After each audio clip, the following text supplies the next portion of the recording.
अभिजीत, क्या सोच रहे हो? वही दया और श्रेया के बारे में। दोनों की तरफ देखता हूँ, बड़ा दुख होता है। हाँ हाँ, बड़ी चिंता हो रही है उन लोगों के बारे में। कभी अपने लिए सोचा इतना? एक्चुअली अपने बारे में सोचना छोड़ दिया मैंने। क्या? अरे मैं हमेशा आपके बारे में जो सोचता रहता हूँ। अभिजीत, तुम ना हमेशा। अच्छा ये बताओ, प्रॉब्लम क्या एग्जैक्टली? हाँ, प्रॉब्लम यह है कि बात बन नहीं पा रही है। मैंने श्रेया से भी बात की थी, दया से भी, दोनों आपस में बात भी की है। पता नहीं क्या बहस वहस हो गई दोनों के बीच में और बात बनते बनते रह गई। इस सिचुएशन को कैसे हैंडल करना है मैं अच्छी तरह जानती हूँ। आप इसके बीच में आकर परेशान मत होइए। क्यों? परेशान क्यों ना हो? आप क्यों परेशान होना चाहते हैं? क्योंकि मुझे तुम्हारी चिंता है, मुझे तुम्हारी फिक्र है। किस रिश्ते से? वो एक दोस्त की हैसियत से। तो इसमें प्रॉब्लम क्या है? सिंपल है, दोनों को ज्यादा मिलना चाहिए, बातचीत करनी चाहिए, टाइम स्पेंड करना चाहिए। वही तो, टाइम कहाँ है हमारे पास? केस में ऐसे उलझे रहते हैं कि पर्सनल बातों के लिए टाइम मिलता ही नहीं है। तो 29 अगस्त? हाँ? 29 अगस्त? अभिजीत, 29 अगस्त। ओह, अच्छा 29 अगस्त आपका बर्थडे। क्या बात है तारिका जी, केस सॉल्व है? हेलो,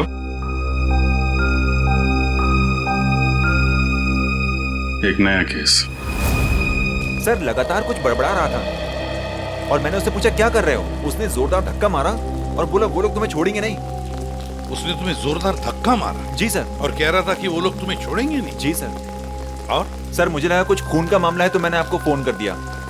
सर मैंने ठीक किया ना? नहीं, कोई गलती नहीं की तुमने, बिल्कुल ठीक किया। अच्छा ये बताओ, क्या बड़बड़ा रहा था वो? कुछ याद है तुम्हें? सर वो कुछ नंबर्स गिन रहा था। नंबर्स गिन रहा था?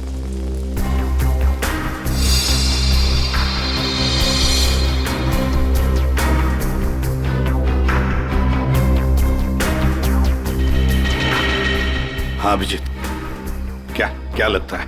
तो बॉडी पे बाहर तो कोई घाव नहीं है और जहर का भी कोई निशान नहीं दिख रहा है, लेकिन ये देखिए यहाँ पे सर, इसके ये माथे पे दोनों तरफ ये निशान दिख रहा है। बिल्कुल एक जैसे निशान है, एक ही जगह पे, जैसे किसी चीज को बहुत देर तक यहाँ पे लगा के रखा था। हो सकता है किसी हेडफोन वगैरह का निशान है। नहीं, हेडफोन वगैरह का निशान नहीं है ये। नहीं ऐसा तो नहीं इसकी मौत की वजह ये निशानी हो सकता है, ये बिल्कुल हो सकता है। सर आप रेडी? इसकी उंगलियां देखिए सर, सिर्फ इसी उंगली को मट्टी लगी है। हाँ तो सर ये नंबर देखिए सर, ऐसा लगता है कि इसी उंगली से ये नंबर लिखे 48163 4,81,630। सर यही नंबर बड़बड़ा रहा था। अच्छा कोई फोन नंबर, अकाउंट नंबर या पासवर्ड?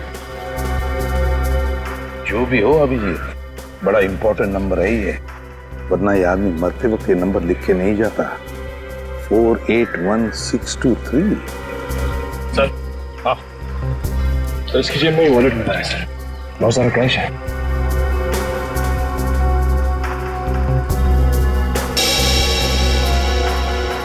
आईडी नहीं? ये क्या? कोई रिसीट है सर? टीई सर्विसिंग कंपनी। सर ये तो अमर है, इसको क्या हुआ?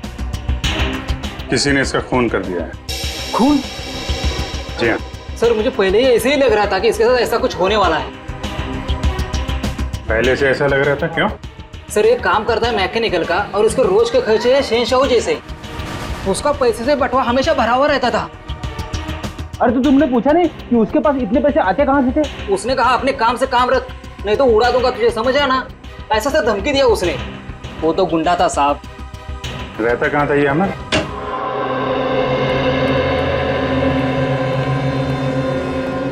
पूरा घर छान मारो, देखो कोई ऐसी चीज मिलती है क्या जो अमर की मौत से जुड़ी हुई हो।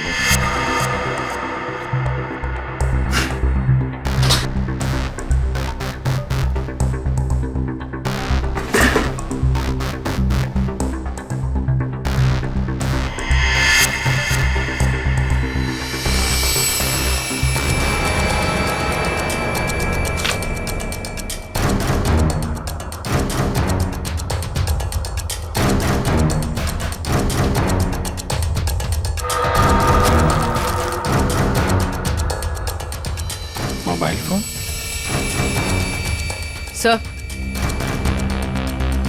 सर ये जेवर और ये पैसे। बहुत बड़ा घोटालेबाज था ये। उधर मोबाइल फोन और एंटिक पीसेस रखे हुए हैं।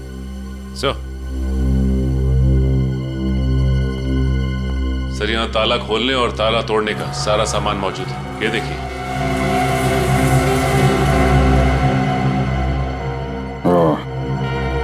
तो ये अमर चोर था। सर लगता है ये अमर लोगों के घरों में एसी और फ्रिज सुधारने के बहाने घर को अच्छी तरह से देख लेता था। उसके बाद रात में इन सारी कीमती चीजों की चोरी करता था। सर हाँ बेटा। सर ये कुछ अखबार मिले हैं जो बीच बीच में से काटे हुए सर।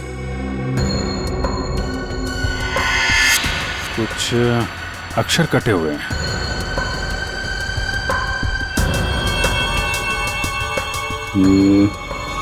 ऐसे तो आदमी तभी करता है जब उसे किसी को कुछ लिख के भेजना होता है, लेकिन अपनी लिखावट और पहचान छिपानी होती है। सर हो सकता है अमर किसी को ब्लैकमेल कर रहा हो। तो कहीं ये ब्लैकमेलिंग ये उसकी मौत की वजह तो नहीं? सर अमर ने इन अक्षरों से लिखा क्या होगा? इस सारे एक बार ब्यूरो लेके चलते हैं, वहीं पता चलेगा कि अमर ने कौन से अक्षर से क्या लिखा था। इसके शरीर पर ना तो किसी किस्म के कोई चोट का निशान है, ना कोई जहर का कुछ अंश मिला है, और ना ये पता लगा कि इसे कोई हार्ट अटैक तो नहीं हुआ, कुछ नहीं। बस इसके दिल ने अचानक काम करना बंद कर दिया। तो दिल ने काम करना क्यों बंद कर दिया, इसकी वजह भी समझ में नहीं आई। लेकिन इसके सर के बालों के बीच हमें जरूर ऐसा कुछ मिला है, एक ऐसा निशान जो बहुत चौंकाने वाला है।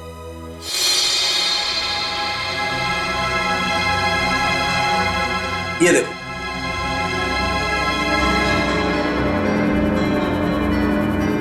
देख रहा है?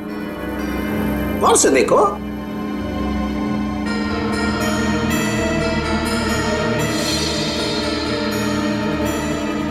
सर यहाँ तो कुछ दिखाई नहीं दे रहा है। दिखाई देगा भी नहीं है? हाँ, ये निशान नंगी आंख से तो क्या, साधारण मैग्नीफाइंग ग्लास से भी दिखाई नहीं देगा। ये निशान आप लोगों को कहां दिखाई देगा मैं बताता हूं, आइए मेरे साथ। यहां देखिए ये निशान, देखिए ये छोटा सा माइन्यूट सा निशान 100 टाइम्स मैग्नीफाई किया है, तब जाकर के निशान दिखाई दिया है। 100 टाइम्स? डॉक्टर साहब ऐसा कौन सा निशान हो सकता है? कहीं ऐसा तो नहीं कि किसी सर्जन ने बड़ी बारीकी से इस पे सर्जरी करके? नहीं कर, इतनी बारीक सर्जरी दुनिया में हो नहीं सकती है। इतना बारीक निशान किसी औजार से नहीं बन सकता है। लेकिन हाँ, इसके सर में ये निशान है, इसका मतलब कोई बहुत ही पतली, बहुत ही माइन्यूट, बारीक सी चीज इसके सर में या तो घुसी है या फिर घुसाई गई। सर ये काम एलियंस का लगता है। सर कई बार एलियंस धरती पर आते हैं और इंसानों को पहला फुसलाकर ऊपर ले जाते हैं और उनके ऊपर एक्सपेरिमेंट्स करते हैं, उन्हें कंप्लीटली ब्रेन वॉश कर देते हैं। पंकज, तुम मेडिटेशन किया करो, तुम्हारा दिमाग आजकल बहुत इधर उधर भटकता है। हाँ, एक बात और, इसकी सीटी स्कैन करने से पता लगा है कि ये आदमी दिमागी तौर पर बीमार था। सर अमर के सिर में जो यहाँ पे जो निशान था, कहीं इसकी वजह से इसे मानसिक बीमारी तो नहीं हुई? हो सकता निखिल, इसके लिए मुझे इसकी ऑटोप्सी करनी पड़ेगी। ठीक है डॉक्टर साहब, आप ऑटोप्सी कीजिए। तब तक हम पता करते हैं कि अमर ने जो नंबर्स लिखकर छोड़े थे, उन नंबर्स का राज क्या है। Sir bank accounts, locker number, telephone number सब कुछ देख लिया सर। लेकिन ये 4,81,623 क्या है, इसका मतलब समझ में नहीं आया। मतलब है सचिन, मतलब है। मरते दम तक उस आदमी के जुबान पर और दिमाग में भी यही नंबर था, 4,81,623। अच्छा, अमर के घर में से जो कटे हुए न्यूज़पेपर्स मिले, उससे कुछ पता चला? सर, प्रेस से न्यूज़पेपर्स की दूसरी कॉपी मंगवाई है सर। पंकज मैच करके देख रहा है।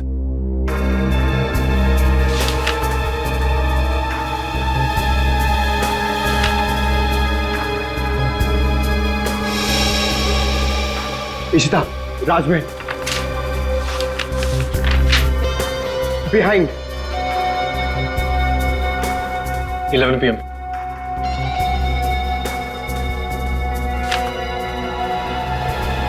कुमार नियर सुरेश। इशिता मीट। हाँ पंकज, क्या पता चला? सर, सारे गायब अक्षर ये पेपर पे लिखे सर।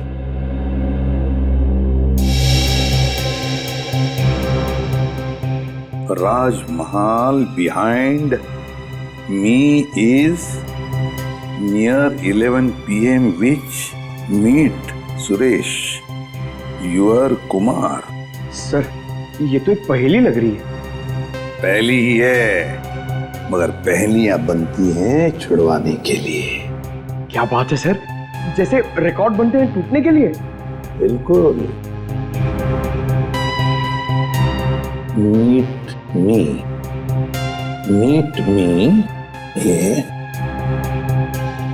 एट राजमहल रेस्टोरेंट, है ना? राजमहल रेस्टोरेंट बिहाइंड क्या हो सकता? 11 PM हो सकता है। Meet me at 11 PM behind Rajmahal restaurant. Meet me at Rajmahal restaurant. चलो, एक सेंटेंस तो बन गया। विच चीज नियर, बताओ पंकज, क्या हो सकता है? ये योर, हाँ बिल्कुल बिल्कुल सही Pankaj, thank you. Which is near your building. हो गया।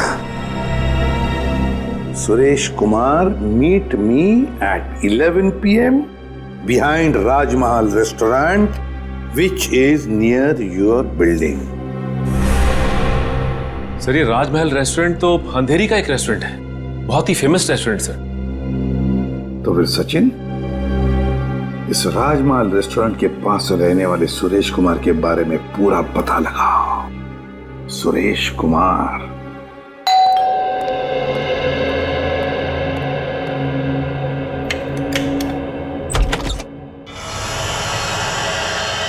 जी कहिए,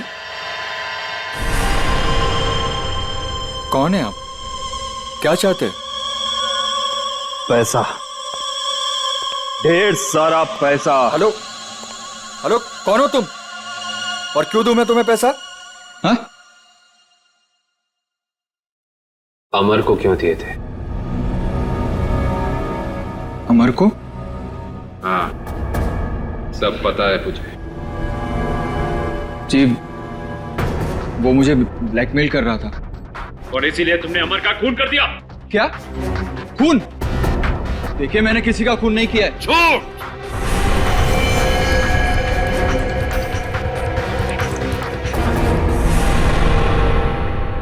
झूठ बोल रहे हो तुम।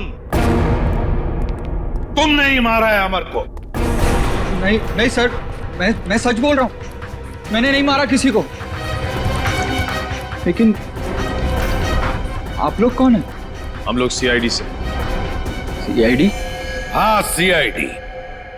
तो बताओ, सच सच बताओ, बताओ जल्दी। सर, असल में अमर ने मेरे घर पर चोरी की थी और उस चोरी में गलती से मेरे पिताजी का वो बक्सा उसके हाथ लग गया था, जिसमें उनके गैर कानूनी ढंग से किए गए कामों के कागजात थे। और उन कागजातों को लेकर अमर तुम्हें ब्लैकमेल कर रहा था। जी हाँ सर, ये मेरे पिताजी की इज्जत का सवाल था। और मैं नहीं चाहता था कि उनकी बदनामी हो। पर ये अमर मुझसे बार बार पैसे ऐंठने लगा। इसलिए एक दिन तंग होकर मैंने फैसला किया कि आज ये किस्सा हमेशा हमेशा के लिए खत्म कर दूंगा, और इसीलिए मैं उसके घर पहुंचा। पर मैंने एक आदमी को गन लिए उसके घर के बाहर खड़ा देखा। मैं डर गया था सर, इसीलिए मैं लौट आया। मुझमें किसी का खून करने की हिम्मत नहीं है सर। सर, मैं किसी को मार नहीं सकता। अच्छा, तो फिर हमारे लिए उस आदमी का स्केच बनवाओ। इतनी रात को तुमने ये मेन रोड छोड़ के शॉर्टकट का रास्ता क्यों लिया? अरे चिंता क्यों करती हो तुम? 2 घंटे बचेंगे इस रास्ते से, जानती हो। सुजीत, गाड़ी रोको। सुजीत, सुजीत, आगे कोई है? सुजीत, सुजीत, कोई है? Oh my God. मालती, तुम गाड़ी में रुको, मैं देखता हूँ। शायद उसको हमारी मदद की जरूरत है। ठीक है।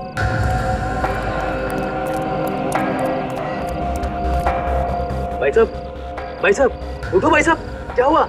भाई साहब, उठो भाई साहब। 4 लाख 81,000 है, 4 4 8 16 23। अरे सुनो मुझे, बिल्ला, वो लोग तुम्हारे पास आ रहे। छोड़ो बिल्ला।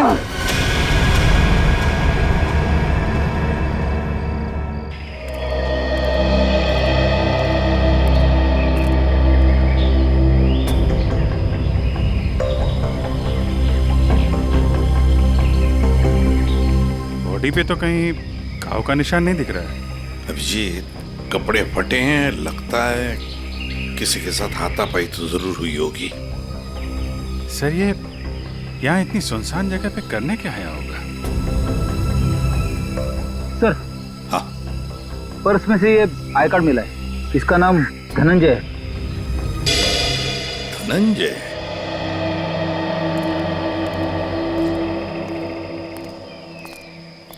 एक बार जरा डिटेल में बताइए, क्या हुआ था?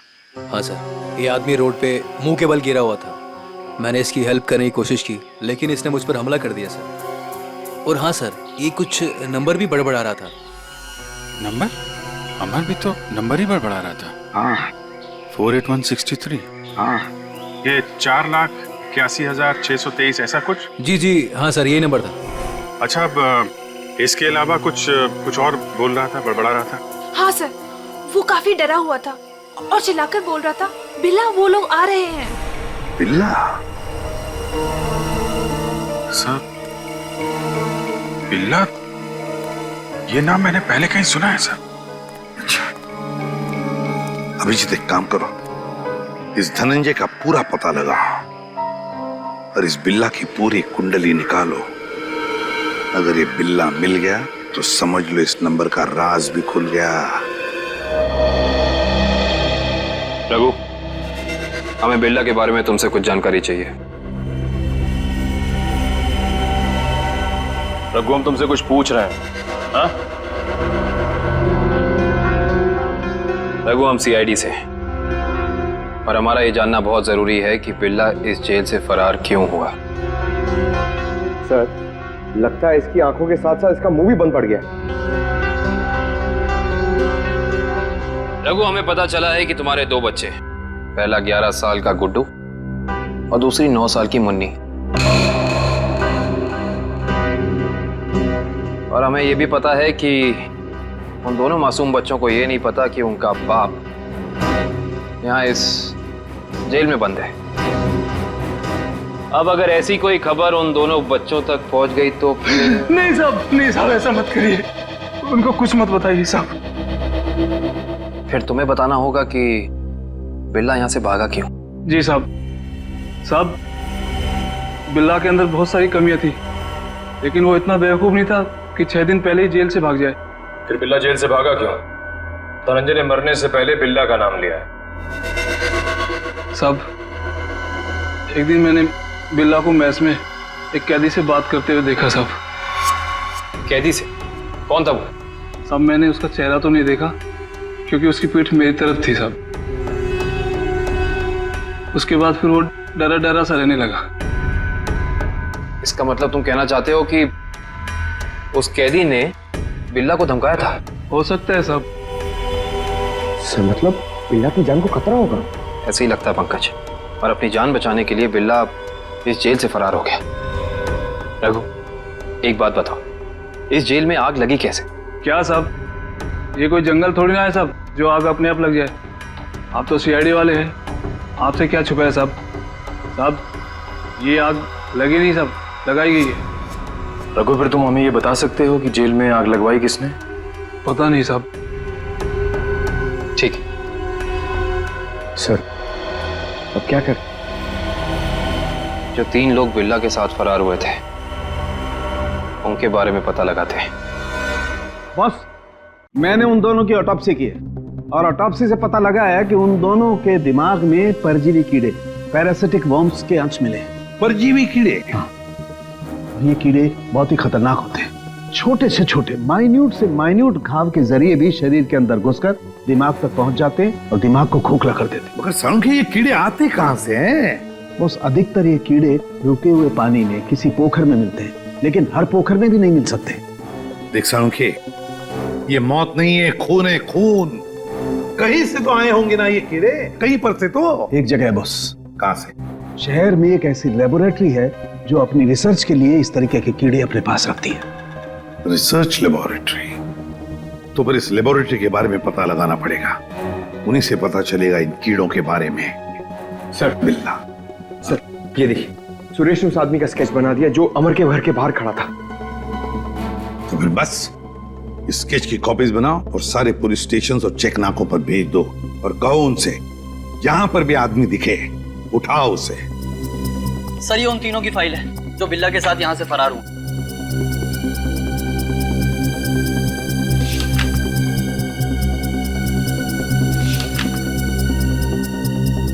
सर।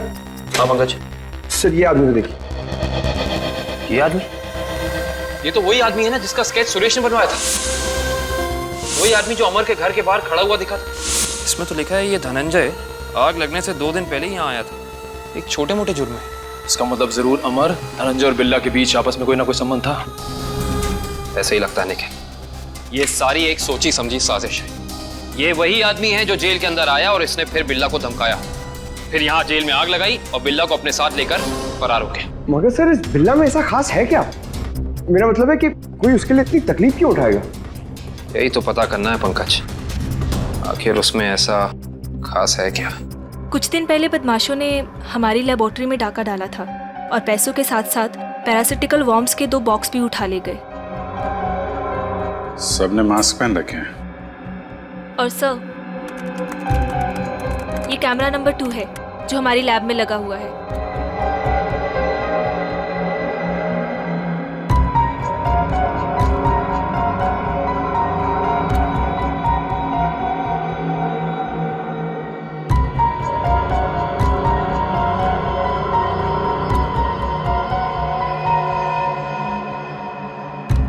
एक मिनट, जरा ये फुटेज दोबारा चलाना और स्लो मोशन में। जी।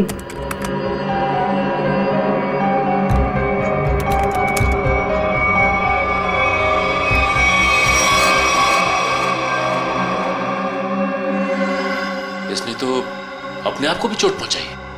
आप जरा ये जगह दिखाइए जहां पे आप आम। आइए सर। सर, यही वो जगह है जहां उन लोगों ने मुझ पे हमला किया था। Excuse me.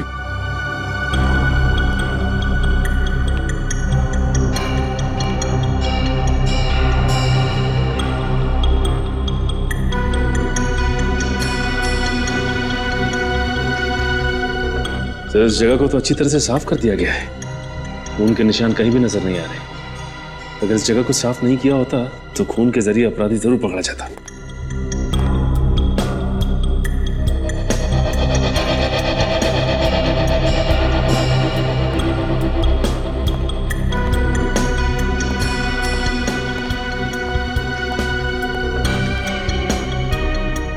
अपराधी इस दरवाजे से ही बाहर गया। उंगली कटी थी, खून बह रहा था। बाहर देखते हैं, शायद कुछ मिले।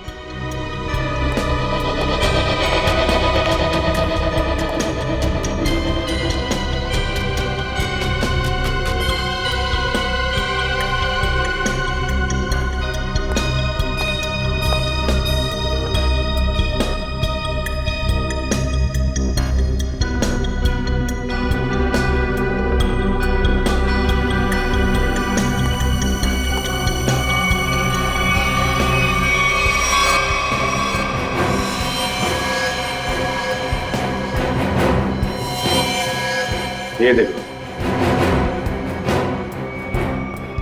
ये है अपराधी का खून।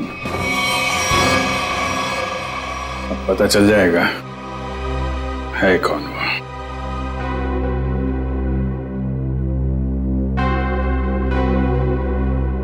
हाँ, तो ये बात है, चोर चोरी से जाए लेकिन सीना चोरी से ना जाए। लगता है इतने सालों से ये बिल में छिपा बैठा था, अब जाके बिल से बाहर निकला है। सचिन, क्या कहते हैं forensic report? Sir, research centre से मिले खून का डीएनए एक पुराने मुजरिम से मैच कर गया है सर। 18 साल पहले ये मुजरिम एक खतरनाक गिरोह के लिए काम करता था, उसके बाद इसका कोई पता नहीं चला सर। अच्छा, और सर इस गिरोह के वेयर हाउस पे छापा पड़ा था पुलिस का, जिस छापे में कुछ लोग मारे गए और कुछ पकड़े गए और बाकी तस्करी का सामान भी बरामद हुआ। उसके बाद सर ये गिरोह टूट गया। तो क्या 18 साल के बाद में नई गैंग बना ली इन लोगों ने? लूट मार और खून खराबा शुरू कर दिया। सर, हाँ सर, एक मिनट इधर आइए। सर, ये उस समय की केस फाइल है सर,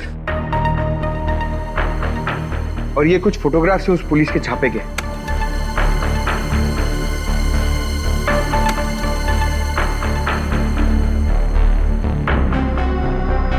एक मिनट।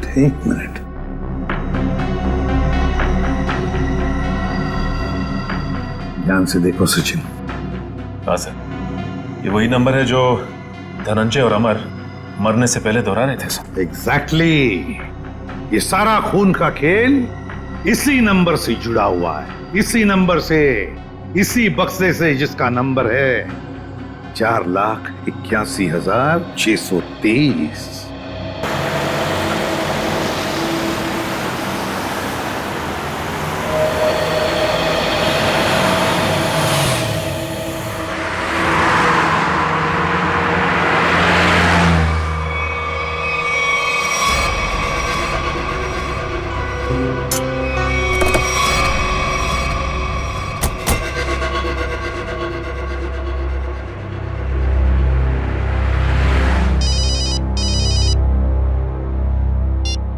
आद्या, अरे कहाँ हो यार तुम?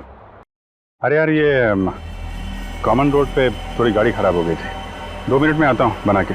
ओके ठीक है। अच्छा अभिजीत, वो नंबर्स की गुत्थी सुलझ गई है।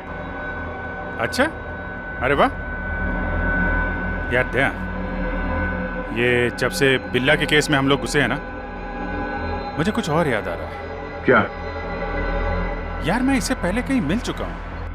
अच्छा, कहाँ पर अभी ठीक से याद नहीं आ रहा है, लेकिन चेहरा जाना पहचाना है। ठीक है, तुम गाड़ी रिपेयर करके ब्यूरो आ जाओ, वहीं पे उसकी पहचान निकालने की कोशिश करते हैं। ओके ठीक है। अरे दया, मैं इसे सीआईडी ज्वाइन करने से पहले मिला था। अच्छा, इसने Abhijit, Abhijit, Abhijit, hello hello.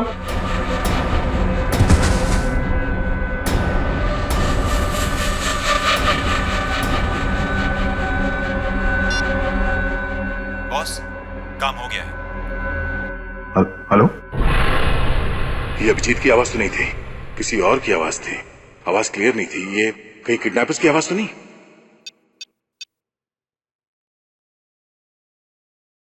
Hello पूर्वी। हेलो। हाँ सर, सर लगता है अभिजीत को किसी ने किडनैप कर लिया है। क्या? अभिजीत, अपने इस पुराने दोस्त बिल्ला को जरा कुछ याद दिलाने की कोशिश करो। हम जो इससे जानना चाहते हैं ये हमें बता नहीं रहा। क्या जानना चाहते हो? अभिजीत, समझने की कोशिश करो अभिजीत।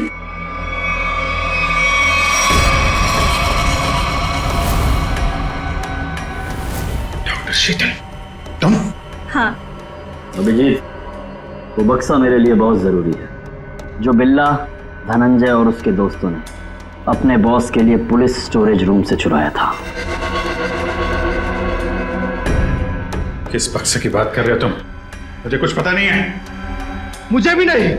अरे 18 साल पहले की बात कोई कैसे याद कर सकता है? मुझे कुछ पता नहीं है। तुम्हें पता है, ये जो दिमाग है ना, ये कंप्यूटर के हार्ड डिस्क की तरह होता है। इसमें पुरानी से पुरानी जानकारियां भरी रहती हैं और तुम दोनों के दिमाग में भी वो जानकारी कहीं ना कहीं जरूर छिपी होगी। और उस जानकारी को बाहर कैसे निकालना है, ये अब मेरा काम। अगर बिल्ला जानता है तो इसका मतलब अभिजीत भी जानता है। तुम दोनों की दोस्ती तो 18 साल पुरानी है, क्यों अभिजीत?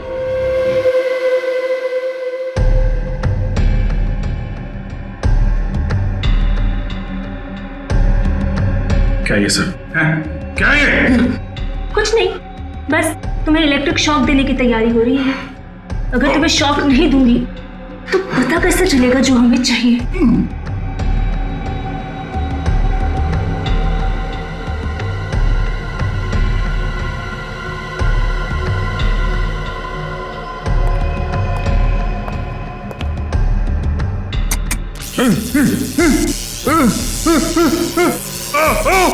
सर, आपने जो फोन पे दूसरी आवाज सुनी थी वो पूर्वी ने क्लीन करके भेजी है। बॉस, काम हो गया। हम उसे लेकर 30 मिनट में पहुंचते हैं। 30 मिनट की दूरी पे?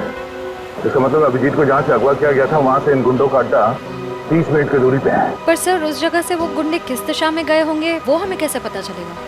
श्रेया, जहाँ पे अभिजीत की कार खराब हुई थी वहाँ से आधे घंटे की दूरी पे एक रास्ते पे हमें धनंजय की लाश मिली थी। हो सकता है इन गुंडों का अड्डा वही कहीं आसपास हो।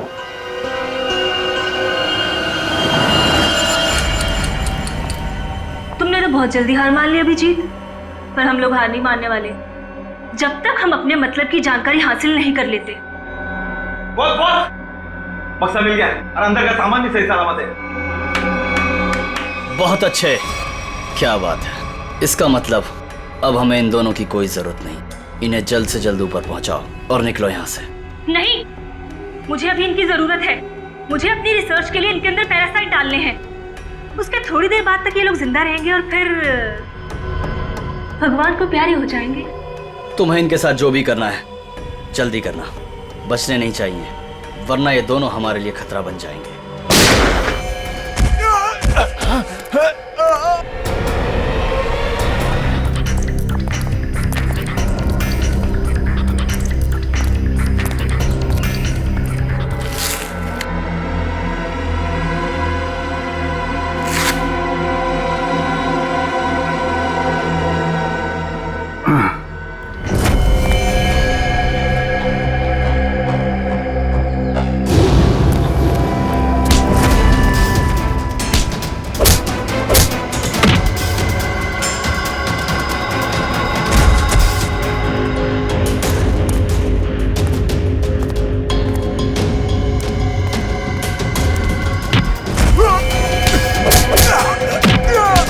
सही सी बता दे, अभिजीत सर कहाँ पे है? हाँ?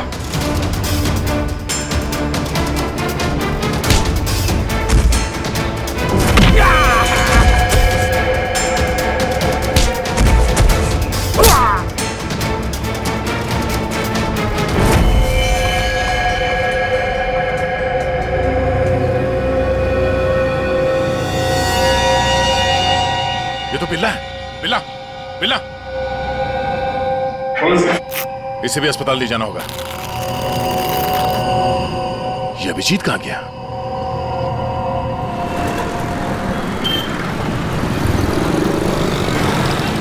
वो वहां पे।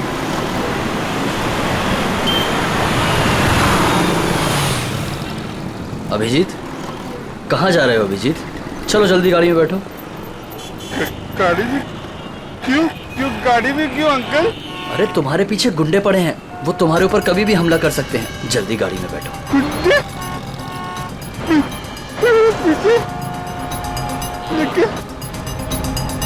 आप लोग कौन है लेकिन? अरे अभिजीत, हम तुम्हारे दोस्त हैं, भूल गए क्या? चलो जल्दी गाड़ी में बैठो। लेकिन मेरा लॉलीपॉप गिर गया अंकल। अरे जल्दी आओ, मैं तुम्हें नया लॉलीपॉप दे दूंगा और आइसक्रीम भी दूंगा तुम्हें। Okay okay. चलो जल्दी निकलो यहाँ से।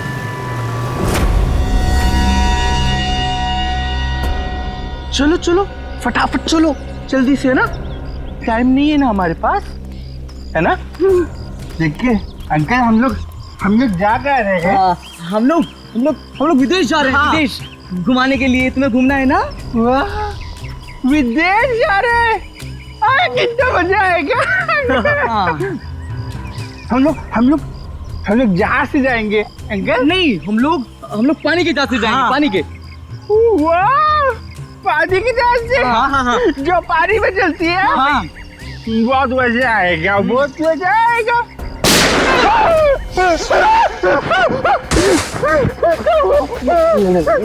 लगता दुश्मन आ गई। जाओ वहाँ जाओ।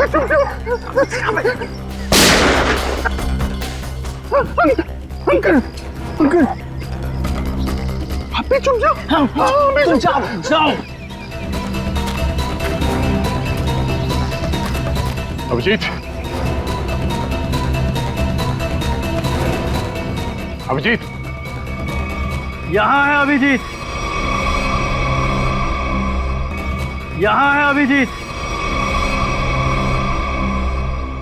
पर अब ये तुम्हारा नहीं, हमारा हो चुका है।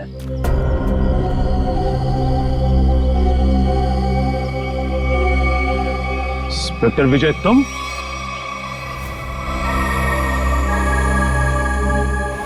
ये सारा खेल तुम खेल रहे हो? हाँ? यस सर, पहचान लिया तो बहुत अच्छी बात है। अब जल्द से जल्द यहाँ से निकल जाओ, वरना तुम्हारा ये आदमी जान से जाए।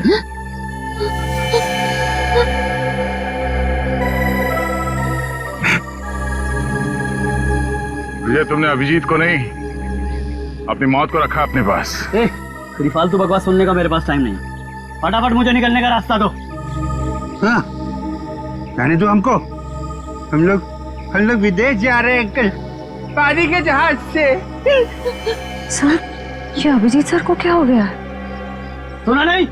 बंदूक नीचे, वरना नीचे रखो नीचे, नहीं तो ये अंकल मुझे मार देंगे। नीचे रखो नीचे रखो, नीचे रखो। नीचे।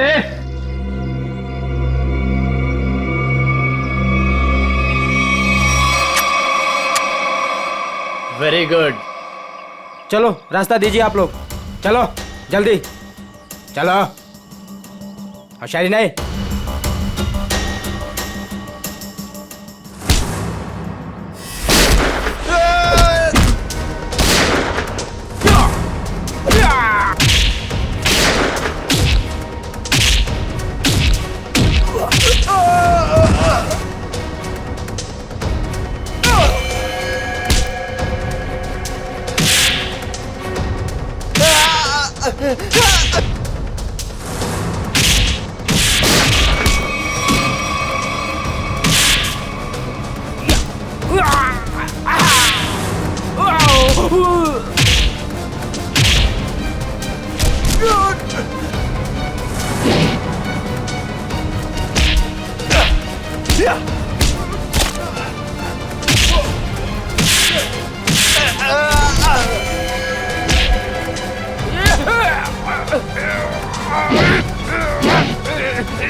अब बता, तू विदेश जाएगा या सीधे जेल?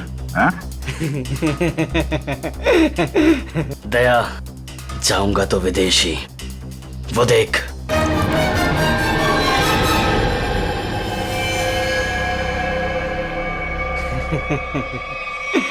अभिजीत, छोड़ दो मेरे दोस्त को, छोड़ दो, नहीं तो मैं गोली चला दूंगा, मार दूंगा, मैं गोली मार दूंगा। अभिजीत, ये तुम्हारा दोस्त नहीं है, ये दुश्मन है। नहीं, ये मेरे दोस्त है, ये दोस्त है मेरे। ये मुझे घुमाने ले जाने वाले हैं। तुम लोग दुश्मन हो। दुश्मन? मुझे पता चल गया। तुम लोग मुझे मारने आए हो। सर प्लीज याद करने की कोशिश कीजिए, अपने आप को पहचानिए सर, प्लीज। हम तुम्हारे दोस्त हैं। तुम एक सीआईडी ऑफिसर हो। नहीं, अभिजीत तू गोली चला। चुप, ये झूठ बोल रहा है। तुम गोली चलाओ, हमें विदेश जाना। अभिजीत गोली चलाओ, भूल दो सबको। अभिजीत नहीं, अभिजीत गोली चला। याद करो अभिजीत, हमारे वो दिन जो हमने एक साथ सीआईडी में गुजारे। तुम मेरे दोस्त हो यार। सर आप एक सीआईडी ऑफिसर, मैं निखिल, दया से श्रेया, विक्रम। झूठ बोल रहा है। गोली चला यार, गोली याद कर यार। सर याद करिए सर। ले हाथ छोड़ दे, मैं तुम्हें मरने नहीं दूंगा।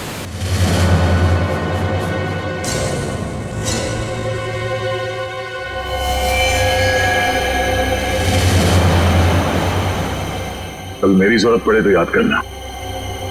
दोस्त नहीं, भाई हूं मैं तुम्हारा।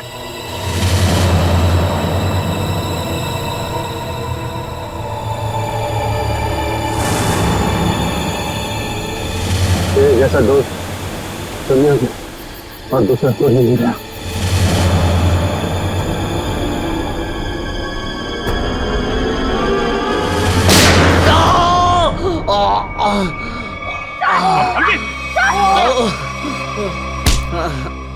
सर कुछ नहीं हुआ, गोली सिर्फ पैर पे लगी है।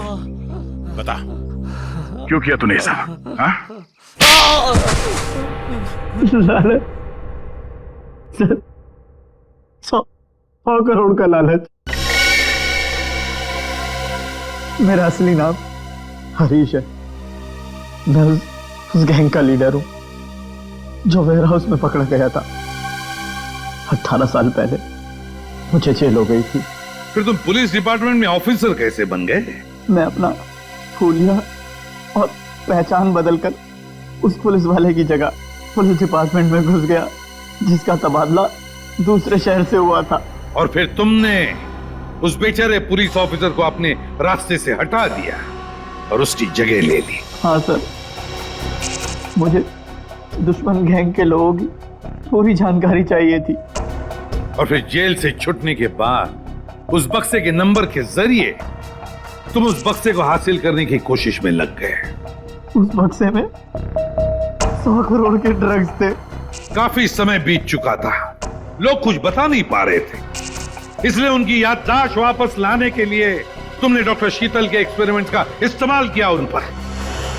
हाँ सर, और वो एक्सपेरिमेंट कामयाब भी हो रहे थे। हमें बिल्ला के जरिए पता लग गया था वो बक्सा कहाँ रखा था। और अमर कैसे फंस गया तुम्हारी जाल में? सर, सुरेश का बाप एक भ्रष्ट ऑफिसर था और वो मेरे दुश्मन गैंग से मिला हुआ था। उसने उनके साथ अपनी कुछ तस्वीरें और एक नोटबुक अपने घर में रखी हुई थी जिसे गलती से सुरेश के घर से अमर ने चुरा लिया था। और इसीलिए तुमने पहले अमर को पकड़ा ताकि तुम ये जान सको कि उसे उस बक्से के बारे में क्या पता है। मगर अमर ने तो सुरेश के घर से चुराए हुए सबूत पहले ही नष्ट कर दिए थे। हाँ, अमर का इस गैंग से कोई लेना देना नहीं था, लेकिन उसने वो सारे सबूत चुरा लिए थे जिनकी मुझे जरूरत थी। इसलिए मैंने उसके साथ वो किया, खत्म कर दिया उसे। इतने सालों की सजा काटने के बावजूद भी तुमने सीनियर इंस्पेक्टर अभिजीत पर हमला किया, 3 लोगों की जानें ली। तुम्हें तो जीने का कोई हक ही नहीं है। तुम्हें तो फांसी होगी, फांसी।